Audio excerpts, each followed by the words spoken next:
Welcome back, gaming tankers, and on the subject of gaming, I'd like to first send out my condolences to Rooster Teeth and Funhouse. RIP to one of the legends. Funhouse was my jam. We had a great parasocial relationship for a few years there, and thank you to all the Funhouse crew, except for that one guy, for, well, no leopards this time, for, showing me how great Raoul Coley is as a person. And there's nothing greater than watching a British Indian man drunkenly reenact Star Wars. Thank you so much for that. Now on to the subject of this video of why I don't like World War II mode. We're starting off here actually in the very first match of the stock Centurion. So stock I haven't even put equipment on because I need to know get an idea for the strengths and weaknesses of this tank, so I don't always run equipment starting out. And in case you're new, as some people seem to be this is what you kind of get the experience with stock tech tree tanks, i.e. it sucks. It's miserable. Everything about a stock tank is weak. Sometimes it's not the case, and that's great. But a lot of times with the tech trees and the tier system, you will come up against tanks you can't really do anything against. And if you're ignorant to armor profiles of tanks, it's even worse. But even then, it's kind of like, well, I can't pen anything, so what do? You track and hope your team will do the damage for you. Which in this case, because I and very few of my teammates are going in this direction, shame on me for not following the herd, that just doesn't work. See, hello E75, the tier 9 heavy with armor and a painful boom snow. That's a quarter of my health gone in one shot, and I'm shooting peas, as the commander's probably saying at this time. So, I have nothing. There's nothing I can do. Being stock sucks. Sometimes in the lower tiers it's okay, but as you get higher up, especially once you start knocking on 5, and definitely once you start encountering tier 8s and 9s, it's horrendous. And that's what I don't like.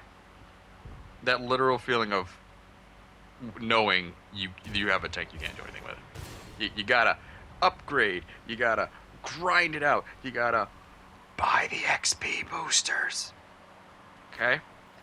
Oh, and then there's the financial catastrophe that is losing tens of thousands of silver, sorry, no, not gold, silver repeatedly.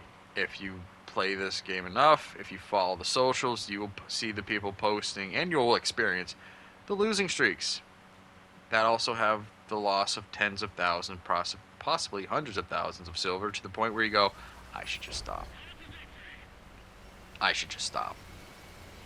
The game is screwing me. And that's just a miserable and degrading feeling that really, even after 6.0, I was just like, watching my tank get blown up after doing next to no damage, after watching my team melt, all that was just degrading. And then, oh yeah, here's more silver loss. You are gaining a small amount of XP, but you're financially harmed to the point where you probably might not be able to afford the next, upgrade. But then you win. Maybe you win. Maybe you win a couple games. And after you've lost 90,000 silver, congratulations. Here's 8,000 silver. If you're lucky. If your team wins. And you do damage enough to warrant you making silver, try not to use too much of the premium, but you need that premium to get that damage sometimes, so you got to find that balance. Good luck with that. Don't run Premium X boosters, because those cost 10,000 silver, so just run, the standard one-time use. That's only a couple thousand. Hopefully you don't use those too early on in the match, because then, if you by some miracle survive the whole 14 minutes of a match, you don't have them. So yeah, that was the one reason. I'm actually, now that I've been for the King Dragon event, that's what really brought me back into World War II mode, was I was going to get the King Dragon while playing a King Dragon. Was just that experience. I mean, stock sucks, and here I am in the Tier 9 Conqueror, almost getting to rounding the corner for the first track upgrade. Oh, so much XP needed to stink, but. And of course, I think I have, what, the 17-pounder? Not the lovely 120mm, but it doesn't matter. Penetration values are chaotic in this game. Like, they don't make any sense to me, and armor profiles are far exceeding. The mouse has too much armor versus the penetration. You have 103B, STRV 103Bs not going penning, and it's the mouse, it's just super heavies. It's semi-balanced. It's just, when you have, that's the other thing, when you have modern tanks coming up against non-existent, only in planned, found on a piece of paper or a napkin World War II tanks, and not overcoming them, yeah, that was like, but that's how this game is. And that was part of my frustrations of just, you're in a tank, you're not a tank. Please, new players, dispel the belief that you will be god tier in a Tiger. You will be elite in a Sherman. A tank is not a means of destruction. It is a means of being destroyed by another tank that had something better. Yeah. Oh, and headshots don't always count, because turrets tend to be the most well-armored parts of the vehicle. So yeah, aim for the lower plate, as long as it's head-on and not angled. Work the ridge line. All that stuff. Yeah, that sometimes is poorly explained in the training, but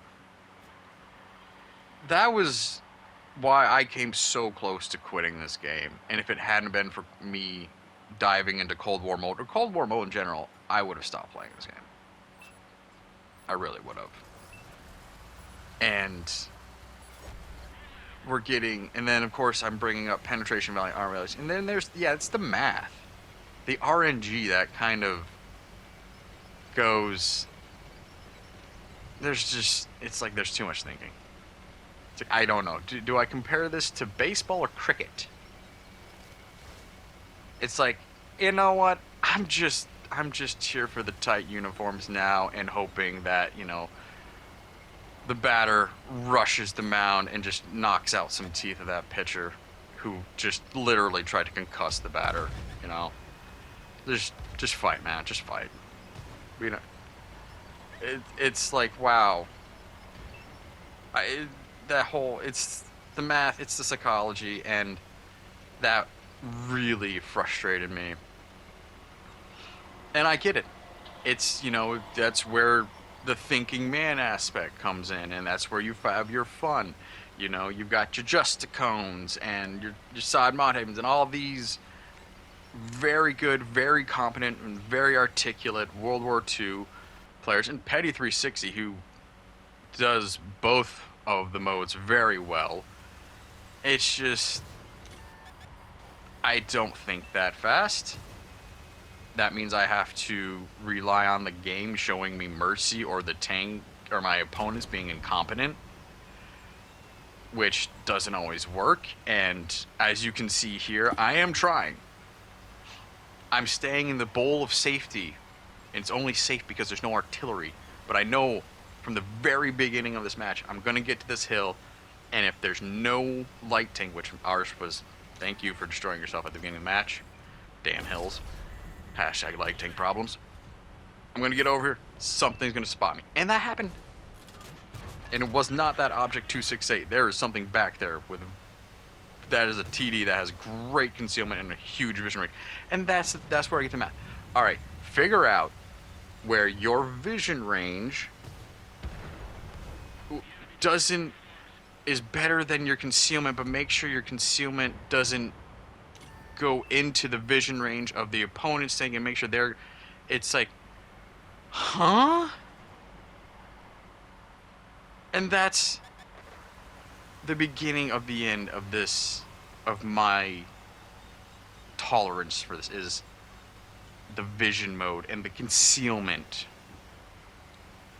Because there are times where the whole concept of a 45-ton vehicle being invisible until at 350 meters, until it's shot and its concealment range has bloomed out or shrunk down, I can't remember, and now it's within your vision range, and suddenly bloop, this tank destroyer or medium tank that was hiding behind a small rock is now visible. But keep in mind, because you're in a heavy, of course you're in a heavy, and you've been detected the whole time getting bombed by artillery and being sniped by TDs, and you just, because you crept over this hill a little too far, because the whole time you thought you were invisible, and you were until you weren't, and then it's like, oh. All because of a medium that was well concealed behind a small rock. That you couldn't see even though you were looking over the ridgeline, you were scanning, but no, the game was like, that's an invisible tank. Why? Because of an archaic system used to make this game originally from PC and ported to 360 to work on the most basic gear. Basic consoles, basic PC. It wasn't until just a few years ago where when wargaming stopped supporting the 360. So that's how long this game kept playing on the 360. Almost 10 years, and that's impressive. So I can't knock it. It kept people in the game for as long as possible. But oh, I just could not withstand it. And I will now. We lose, I get destroyed. I finally do damage on a Jagdpanzer that unfortunately was not able to keep up with my maneuverability. But I will cut to the most egregious demonstration of what I mean by this vision system and this concealment system. And the math just utterly, in my opinion, and any person who's played this game live knows, I literally think the game just screwed me. Before I get into Exhibit B, and before I get any further heated, could you please like and subscribe? I mean, you've made it this far, so definitely like what you're hearing, definitely like what you're seeing. And maybe subscribe if you find the game content enjoyable, and I do play other games, so I'm trying to grow the channel in that regards, and you can help me grow the channel with subscribers. Help me someday get to the point where I too can join in all the other content creators bitching about YouTube's ad revenue changes. Anyway, back to the game. We're moving up here because it's every tanker's favorite time. It's arty hunting time. We're loading the HE. We're getting detected. We were invisible before. Now we're detected invisible, but we have a rocket protection. We see the tracer fire coming in, so we're relatively confident. It's bog horror. Okay. Have my TDs here on my team doing some great detection for me and providing the heavy firepower. Yay. Now, I go undetected. The bog horse behind cover. I'm behind cover, so therefore, I'm relatively confident I'm invisible because I think the bog horse is what's detecting me. Bog horse gets destroyed, and suddenly I'm detected. I'm no longer invisible, so I'm assuming Artie has really good vision range, which there's been some buffs, so I didn't see that shot that hit the dirt, so I don't realize there's another tank. Say hello to the Demolisher that was hiding behind the bush of protection, or should I say the bush of concealment. Yeah, a 45-ton tank was completely concealed and made invisible by a bush in this game. Yeah, gotta love tank destroyer concealment and light tanks. Yeah, that was annoying, but we'd won. I made a good chunk of silver. So, no hard feelings. Just slightly annoyed. Now on to Exhibit B on Siegfried Line. Where, yes, this is definitely where I think the game completely screwed me. I'm moving up here because I'm trying to hopefully get some spotting. Help motivate my team. So, oh god, I have detected. I have done my job and I have been properly punished by what? I'm assuming a Tehran. Let's be real. Who knows? There's quite a few high alpha boom snouts out there now. So yeah, but safe to say, I'm scared and now don't want to move too much.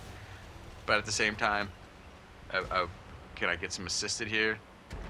I like this little line we're forming here, but again, checking to see where I am. In stats, I can see what my opponents are. Oh, hey, look, there's a Malbreaker over there on the left. It's good to know. Keep an eye on that Malbreaker and where it's positioned because I've got him detected. He knows I'm there. Now, I really want to get the assists. I really want my team to see as many enemy tanks and have as many opportunities to shoot them. So I'm trying to use the detection system to my advantage, or try, But unfortunately, it doesn't work out that way for me. As you will now see, because for whatever reason, I am destroyed by a tank that is the size of a house, and yet went completely undetected. I was really pissed about that, because that meant that, holy crap, there was a T-92 as well. Yeah, I demanded replay. I went to the replay on this. There's the Malbreaker. You know where I am, behind that building. Right there, right where the reticle is. I'm behind that building. You kind of see me pop up a couple times. There's the Malbreaker. Not exactly hiding, but completely invisible to me the whole time because of the weird... There's a T-92. The Master Hide and Seeker. Just creeping on up. Like it knows it's got the armor and the destructive capability to wreck anything in front of it. There's a Malbreaker picking up more and more. Keep in mind, remember how I was looking. I was keeping an eye on this little road. Boom. Out in the middle, right out in the open, a Malbreaker. Like the little cousin to the mouse. Just sitting there. Yet completely invisible to me. Yeah, this is rage quit stuff. This was infuriating. This was like, how? Why? In Cold War mode, I would have seen every little twitch that tank had made. But here in World War II mode, a Malbreaker is invisible. Again, my perspective this whole time. This whole time, that Malbreaker is what I'm assuming is detecting me, but creeping up.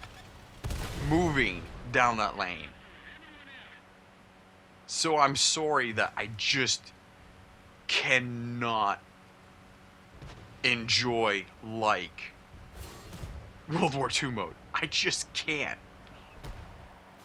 This vision system is most frustrating aspect of this mode. I guess I can hate it, but at the same time,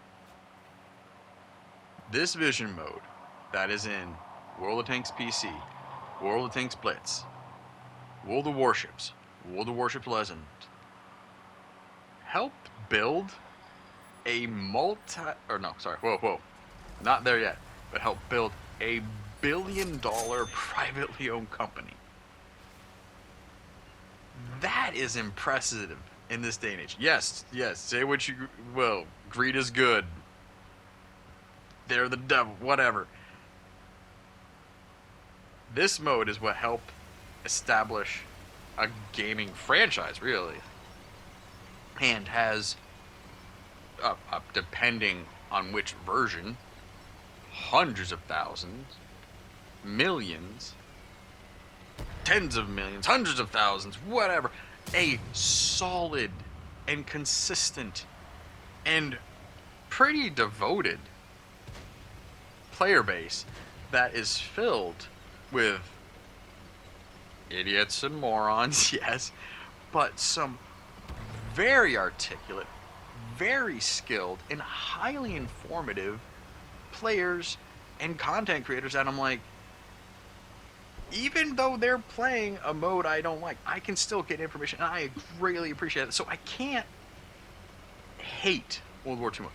I can be greatly annoyed by it, but do I think the true vision system in Cold War is the way to go? For some, yes, and for others, no. And that's where I personally think World of Tanks console did it right. They gave us a choice, and that was brilliant. Because you have those who can go between modes, do well.